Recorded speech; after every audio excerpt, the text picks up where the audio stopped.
నమస్తే welcome to Suman TV. మోకాలు నొప్పులు అంటే ఒకప్పుడు మనకు పెద్దవాళ్ళు వచ్చే సమస్యగానే చూసేవాళ్ళం. బట్ ఈ రోజుల్లో చూస్తే యంగ్‌స్టర్స్‌లో కూడా మోకాలు నొప్పుల సమస్య ఎదుర్కొంటున్నారు. ఇంత చిన్న ఏజ్‌లోనే మోకాలు నొప్పులు వచ్చేస్తే మిగతా ఏజ్ అంతా ఎలా బతకాలి? ఇంత చిన్న ఏజ్‌లోనే కనీసం మనం సర్జరీ అయినా చేయించుకోగలుగుతామా? మరి సర్జరీ ఆప్షన్స్ అవసరమే లేకుండా మనం ఈ మోకాలు నొప్పుల్ని ఏ రకంగా తగ్గించుకోగలుగుతాం? డెఫినెట్‌గా ఇది సాధ్యమే అవుతుందని అంటున్నారు ఈపీఆన్ పెయిన్ మేనేజ్మెంట్ నుంచి డాక్టర్ ప్రియా గారు. మనతో పాటు ఉన్నారు. మేడంని అడిగి మరిన్ని విషయాలు తెలుసుకుందాం. Hello ma'am. హలో. మ్యామ్, ఇప్పుడు మోకాలు నొప్పులు అని అంటే డెఫినెట్‌గా మనకి ఒక 50 ఇయర్స్ అబోవ్ ఉండే వాళ్ళకి వచ్చేది. అది అసలు మనకు సంబంధించినటువంటి జబ్బే కాదు అని అనుకునేవాళ్ళం ఒకప్పుడు. బట్ ఇప్పుడు చూస్తే 25, 30 ఇయర్స్ నుంచే స్టార్ట్ అయిపోతుంది. పిల్లలు కూడా కంప్లైంట్ చేస్తున్నారు. ఈవెన్ దో వాళ్ళు పరిగెట్టాలన్నా, చేయాలన్నా కూడా మాకు పెయిన్ వస్తుందని చెప్తున్నారు. ఎందుకు ఇంత చిన్న స్టేజ్ నుంచే స్టార్ట్ అయిపోతున్నాయి మోకాలు నొప్పులు? ఎక్కడ మిస్టేక్ జరుగుతుంది? ఏం చేస్తున్నాం? మీరు చెప్పింది కరెక్టే అండి. మనం మోకాలు నొప్పులంటే సర్లే ముసలోళ్ళకే వస్తది, మనకి రాదనుకుంటాం. ఎవరైనా సరే ఇప్పుడు పిల్లలు కంప్లైంట్ చేసినా కూడా ఏంట్రా అప్పుడే ముసలోళ్ళలాగా మోకాలు నొప్పులు అంటున్నావు అంటారుగా. అందులో ఇంకో టబు ఏంటంటే అండి, మోకాలు నొప్పులంటే సరే ఆర్థరైటిస్ వచ్చేసింది, మనోళ్ళు ముసలోళ్ళు అయిపోయారు, ఇంక అన్ని పనులు ఆపేయాలన్నట్టు. కానీ ఇప్పుడు చూస్తే 30 ఇయర్స్, 25 ఇయర్స్ వాళ్ళు కూడా వస్తున్నారు. అది కూడా సరే 1 వీక్ నుంచి నొప్పొస్తుంది అనుకుందాం, ఏమన్నా కింద పడినాక నొప్పొచ్చింది అనుకుందాం. కానీ వీళ్ళకి ఆల్మోస్ట్ 2, 3 ఇయర్స్ నుంచి నొప్పుంది మేడం అనుకుంటూ వస్తున్నారు. సో మనకి డిఫరెంట్ లైఫ్ స్టైల్స్ అండి. ఒకప్పుడు వాళ్ళ బాడీస్ వేరు, స్ట్రాంగ్‌నెస్ వేరు, వాళ్ళు తిన్న తిండి వేరు. ఇప్పుడు మనం వచ్చేసరికి సెడెంటరీ లైఫ్ స్టైల్‌కి వచ్చేసాం. కూర్చొని పని చేయటం, ఎక్కువ ఫిజికల్ యాక్టివిటీ లేకపోవటం, దాంతో కొంచెం యాక్టివిటీ అయ్యేసరికి కూడా ఆ నీ పెయిన్స్ అనేవి వచ్చేస్తున్నాయి. మళ్ళీ నీ పెయిన్స్‌లో కూడా డిఫరెంట్ కాజెస్ ఉన్నాయండి. ఆర్థరైటిస్ అనే కాదు, మెనిస్కస్ టేరు, లేకపోతే లిగమెంట్ స్ట్రెయిను, అదర్వైజ్ పటెల్లాకి, మన ఫీమర్‌కి మోకాల్లో మధ్యలో గుజ్జు ఉంటది, అది అరగటాల వల్లేమో, ఈ మల్టిపుల్ రీజన్స్ ఉంటాయి. కానీ ఇప్పుడు యంగ్‌స్టర్స్ మాకు యాక్టివిటీ కూడా చాలా ఎక్కువ ఉంది, మేము యాక్టివిటీ చేస్తున్నాం, జిమ్‌లకి వెళ్తున్నాము, అక్కడ కూడా మంచిగా యాక్టివిటీ చేస్తున్నాము, అయినప్పటికీ మాకు పెయిన్స్ వస్తున్నాయి అని కంప్లైంట్ చేస్తున్నారు. అట్ ద సేమ్ టైం ఏంటంటే ఇదే యంగ్‌స్టర్స్ ఇప్పుడు ఈ మధ్యన లాగ్స్ చేయటానికి చాలా మంది సైక్లింగ్ చేసుకుంటూ సైకిల్ మీద చాలా దేశాలు తిరిగి రావటం, ఇలాంటి ప్యాషన్స్ కొంతమందికి ఉంటాయి కదా. ఇలాంటివన్నీ ట్రెక్కింగ్ చేయడానికి వెళ్తూ ఉన్నారు. ఇవన్నీ కూడా ఎంతవరకు అంటే వాళ్ళు అనుకుంటూ ఉంటారు మేము చాలా ఎనర్జెటిక్గా ఉన్నట్టు, ఎందుకంటే ఇంత కష్టపడుతున్నాం, ఇంత యాక్టివిటీ చేస్తున్నాం కాబట్టి అని. ఇది కరెక్ట్ ప్రొసీజర్ అయినా కాదా? ఇలా చేయొచ్చా, చేయొద్దా? సరే, వాళ్ళు ఇప్పుడు ఫ్యాషన్ కోసం ఆల్మోస్ట్ అందరు మీరు చెప్పినట్టే వ్లాగ్స్కి వెళ్ళిపోయి సరే నేను ట్రెక్కింగ్ చేస్తున్నాను, నేను సైక్లింగ్ చేస్తున్నాను, ఇంత జిమ్, ఇంత కండలు పెంచేస్తున్నాను అంటారు. బట్ వాళ్ళు ప్రొఫెషనల్స్ అయితే ఓకే, ఒక లిమిట్ వరకు ఓకే అండి. సైక్లింగ్ సరే రోజుకు 1/2 అవర్ వెళ్తున్నారు, పర్వాలేదు. లేకపోతే వారంలో ఒక వీకెండ్కి మ్యారథాన్ లాగో, లేకపోతే సైకిల్ రైడ్స్, ర్యాలీ అలా ఉంటాయి కదండి, దానికి వెళ్తున్నారు, 10K సైకిల్ రైడ్ చేసి వస్తున్నారు, అదంతా వరకు ఓకే. లేదు రోజులోనే నేను 2-3 గంటలు చేసేస్తున్నాను, నా మజిల్స్ చాలా స్ట్రాంగ్ అయిపోతున్నాయి, నేను ఇలాగే ఉండాలి అంటే అది అయ్యే పరిస్థితి కాదండి. ప్రొఫెషనల్స్కి వేరు, వాళ్ళకి ప్రాపర్ డయట్, వాళ్ళకి ప్రాపర్ ట్రైనింగ్ అన్నీ ఒక సిస్టమాటిక్ ప్రాసెస్లో ఉంటాయి.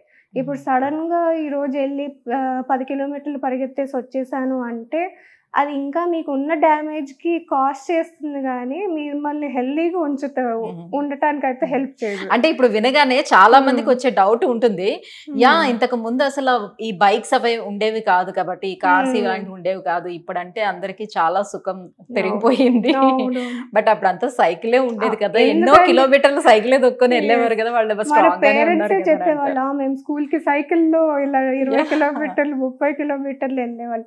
బట్ అది టోటలీ డిఫరెంట్ అండి. అంటే అప్పుడు వాళ్ళు తీసుకునే ఫుడ్ కానివ్వండి, ప్రోటీన్ కానివ్వండి, వాళ్ళ బ్యాలెన్స్డ్ డైట్ ఉండేది. ఇప్పుడు నేను సాయంత్రం వచ్చి పిజ్జా పాస్తా తింటాను, పొద్దున్న వెళ్ళి అది కరగటానికి 10 కిలోమీటర్లు వాక్ చేస్తానంటే అది అయ్యే పరిస్థితి కాదు. వన్స్ యు ఆర్ ప్రొఫెషనల్, సరే మీరు ఏదైనా అథ్లీట్ పర్సన్ అయినా, లేకపోతే ఏదైనా సినిమా యాక్ట్రెస్ తీసుకోండి, వాళ్ళకి అవసరం మజిల్ మెయింటైన్ చేయటం అయినా, వాళ్ళకు కూడా అయ్యే ఇంజరీస్ అవుతాయి, మన దాకా రావంతే. మనం కామన్ పర్సన్ ఎవ్రీడే అంత స్ట్రెనస్ యాక్టివిటీ చేయటం అనేది మంచిది కాదు. సో గతంలో మాదిరిగా ఇప్పుడు 10 కిలోమీటర్లు 20 కిలోమీటర్లు మనం సైక్లింగ్ చేస్తామంటే ఇప్పుడు ఉన్న స్టేజ్ అసలు అదే కాదు అని పరిస్థితి అంటున్నారు. కాదు. అట్ ద సేమ్ టైం గతంలో మాదిరిగానే ఇప్పుడు కూడా ఇంటి చిట్కాలు, ఇప్పుడు మోకాళ్ళు అరిగిపోయాయి, సో గుజ్జు లేదు అని అనగానే సో ఇంటి చిట్కాలు కానివ్వండి, లేకపోతే ఆయుర్వేద ట్రీట్మెంట్ అని చింతగింజలు కానివ్వండి, జీడి గింజలు, ఇట్లా చాలా రకాల ట్రీట్మెంట్స్ వాళ్ళు Yes. ముందు అవన్నీ కూడా ట్రై చేసి ఆ తర్వాత అది సక్సెస్ కాకపోతే దెన్ మీ దగ్గరికి రావడం అనేది జరుగుతుంటుంది కదా. నిజంగా అవన్నీ కూడా సక్సెస్ అవుతాయా? ఎంతో కొంత రిజల్ట్ ఇస్తాయా? అసలు ఫస్ట్ మనల్ని స్పాయిల్ చేస్తుంది సోషల్ మీడియానే అండి. ఓపెన్ చేయగానే సరే మీరు చింతగింజలు తినండి, జీడి గింజలతో ఓకే తగ్గిపోద్ది, పాలల్లో పసుపు కలుపుకొని తాగండి గుజ్జు పెరుగుద్ది, బెండకాయ ఇవన్నీ తినండి, జిగురుగా ఉండే పదార్థాలు, అది జిగురు తింటే జిగురు వచ్చేస్తుంది అనే కాన్సెప్ట్ లో ఉన్నారు. ఇదంతా ట్రాష్ అసలు. సో మనం యాక్చువల్లీ చూడాల్సింది ఏంటంటే, సరే నొప్పి మొదలైంది, దానికి తగ్గ ప్రికాషన్స్ ఏంటి, ఫస్ట్ దగ్గరలో ఉన్న డాక్టర్ దగ్గరికి వెళ్తే వాళ్ళు ఎలాంటి ఫుడ్ తీసుకోవాలి, ఏం ప్రికాషన్స్ చేయాలి, ఎలాంటి ఎక్సర్సైజ్ చేయాలి, లేకపోతే ఇంకా సివియర్గా ఉంటే నెక్స్ట్ ప్రొసీజర్ ఏంటి, ఏమేమి ట్రీట్మెంట్లు ఉంటాయి అనేది తెలుసుకోవచ్చు. లేదు వాట్సాప్లో వాళ్ళు ఫార్వర్డ్ చేసేసారు, అమ్మో ఇది తింటే పెరిగిపోద్ది అన్న కాన్సెప్ట్లోకి వచ్చేసారు. కానీ మనం ఎక్కువ డిలే చేసే కొద్దీ ఆ ఉన్న డ్యామేజ్ కాస్త ఎక్కువ అవుతూనే ఉంటుందండి. సో లాస్ట్కి వచ్చేసరికి ఇంకా అసలు ఆల్మోస్ట్ నడవలేని పరిస్థితి, అదర్వైజ్ మెట్లు ఎక్కటానికి కింద కూర్చోవటానికి ఇబ్బంది పడే పరిస్థితికి వస్తారు. అలాంటి టైం కంటే మనం స్టార్టింగ్ స్టేజ్లోనే ఉన్నప్పుడు దానికి తగ్గ ప్రికాషన్ ట్రీట్మెంట్ తీసుకోవటం చాలా మేలు చేస్తుంది. మోకాలు నొప్పులు వస్తున్నాయంటే కేవలం అరుగుదల, గుజ్జు లేకపోవడం ఒకటే కారణం ఉంటుందా, ఇంకా ఇతర కారణాలు ఏమైనా ఉన్నాయా? సో మల్టిపుల్ రీజన్స్ అండి. ఐదర్ మజిల్ స్ట్రెయిన్ అవ్వచ్చు, లిగమెంట్ స్ట్రెయిన్ అవ్వచ్చు, మెనిస్కస్ అనేది ఉంటుంది, మెనిస్కస్ టేర్ అయినా స్ట్రెయిన్ అయినా అవ్వచ్చు, లేకపోతే డైరెక్ట్ గుజ్జు అనేది కూడా అరగచ్చు. గుజ్జు కూడా 2 చోట్ల ఉంటుందండి మనకి. ముందు గిల్లక అంటాం చూడండి, ఆ గిల్లకకి మన మోకాలు ఉన్న బోన్స్కి మధ్యలో గుజ్జు ఉంటుంది, లేకపోతే మోకాల్లో పైన కింద ఎముకల మధ్యలో కూడా గుజ్జు ఉంటుంది. సో రెండిట్లో కూడా అరుగుదల వల్ల నొప్పి రావచ్చు. సో ఇది కాక మోకాల్లో నీరు రావటం వల్ల రావచ్చు.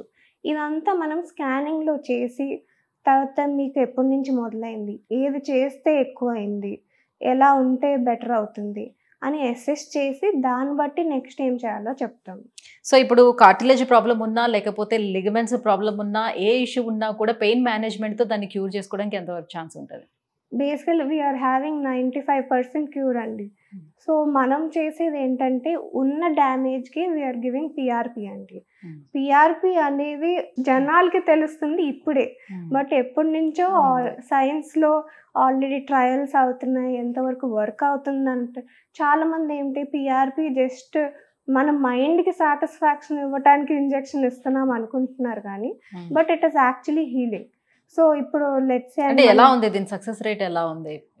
95% 99% వరకు సక్సెస్ ఉన్నారండి.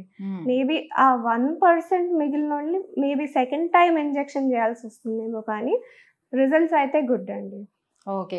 అంటే ఇప్పుడు మీరు ఏమైనా అష్యూరెన్స్ ఇస్తారా, డెఫినెట్గా వీళ్ళు ఇన్ని ఇయర్స్ వరకు సర్జరీకి వెళ్ళాల్సిన నెసిటీ లేదు, బాగుంటుంది అనే అష్యూరెన్స్ ఏమైనా ఇవ్వగలుగుతారా దాని మీద? సో అది ట్రీట్మెంట్ అయిపోయినాక నాకు నొప్పి తగ్గిందని వెళ్ళి జంపింగ్ చేశారనుకోండి, ఆబ్వియస్లీ ఉన్న ట్రీట్మెంట్కి ఉన్న డ్యామేజ్కి ఇంకా అడిషనల్ డ్యామేజ్ అవటం తప్పితే అది క్యూరింగ్కి మనం ఛాన్సెస్ లెస్ చేస్తున్నాం.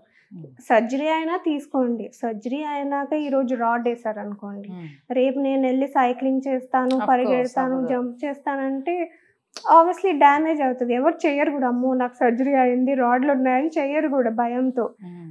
Same concept applies to PRP అండి. మనం ఏం జాగ్రత్తలు చేయాలి, ఏం చేయకూడదు అన్నీ చెప్పి, దాంతోపాటు ఫిజియోథెరపీ ఎక్సర్సైజెస్ కూడా చెప్పి అవసరమైన ట్రీట్మెంట్ ఇచ్చి సో మీరు చెప్పిన విధంగా మీరు ట్రీట్మెంట్ తో పాటుగా మీరు ఏమేమి చేయాలని చెప్తారో అవన్నీ కరెక్ట్ గా ఫాలో అయితే డెఫినెట్ గా మీరు అష్యూరెన్స్ ఇవ్వగలుగుతారు.